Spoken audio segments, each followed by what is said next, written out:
স্বামীর নাম? গ্রাম? এই যে বিজিবিতে চাকরি করে কি জানি না, জামাল।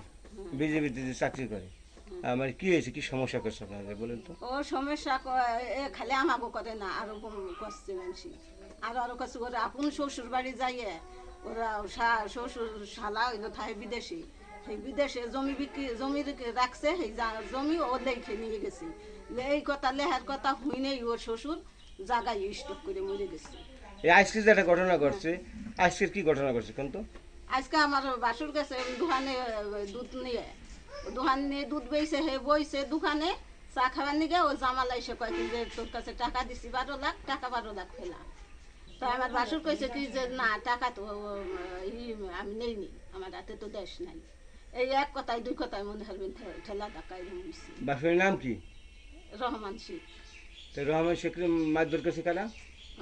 জামাল শেখ আগে, জামাল মারছে আগে। আমার নাম মিন্টু মিয়া। বাবার নাম? সান মিয়া। এই যে আপনার ভাই রহমান শেখ, তাকে যে মারধর করার বিষয় আমরা জানতে পারলাম, কারা মারলো, কি কারণে মারলো, বিষয়টা একটু বলবেন?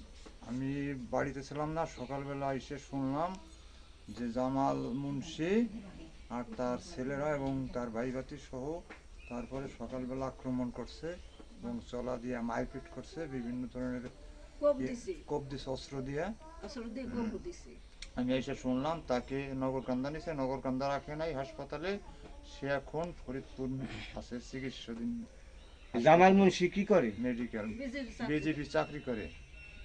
সে এলাকায় এসে কি এলাকায় এসে বিভিন্ন ধরনের প্রতারণা করে, টাকা পয়সা আছে, ঘুষ ঠুস খাইয়া টাকা পয়সা অনেক কি করছে, এজন্য মানুষের সাথে বিভিন্ন ধরনের হয়রানিমূলক কাজ করে সে, বুঝছেন? স্বামীর নাম? গ্রাম? এই যে আপনার যে শ্বশুরের নাম কি? রহমান। তাহলে যে আজকে জানতে পারলাম যে মারধর করছে, কারা করলো, কিভাবে করলো? কিন্তু জামাল করছে। আমার শ্বশুর সকালে গেছে স্ট্যান্ডে দুধ নিয়ে গেছিল, ওইখান থেকে আমার শ্বশুরে মানে টাকা চাইছে আমার শ্বশুর কাছে। কোন জামাল? বিজেপি জামাল, মানে জামাল মুন্সি? জামাল মুন্সি, হ্যাঁ। হ্যাঁ চাইছে পরে, তারপর আমার শ্বশুর বলছে কিসের টাকা, আমার কাছে তো কোনো টাকা দেওয়া হয়নি। তারপরে ওই মানে এক কথা দুই কথা মানে দুজনে মানে এই লাগছে, তার বাইরে তার দূরে ছেলে আছে, ছেলেকে নিয়ে তারপরে আমার শ্বশুরে মারধর করছে অনেক।